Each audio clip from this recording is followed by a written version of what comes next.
Assalomu alaykum. Assalomu alaykum. Jinoyat qidiruv bo'limidan.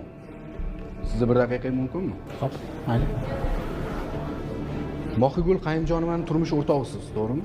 Ha, Mohigul meni ayolim. Sizga ba'zi bir savollarim bor edi. Xo'p, Tinchlikmi? Men qaynotasiman. Uyingizda sodir etilgan jinoyat ishi bo'yicha mas'ul xodimman. Hozirgi vaqtda ahvolingizni juda ham yaxshi tushunib turibman. Lekin ba'zi bir narsalarni oydinlashtirish maqsadida sizlarni bezovta qilishga majburman.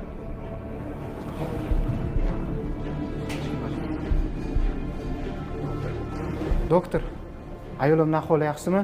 U o'ziga keldimi? Kelinning ahvoli yaxshimi? Gapirsangiz-chi. Ahvollari qalay? Singlim,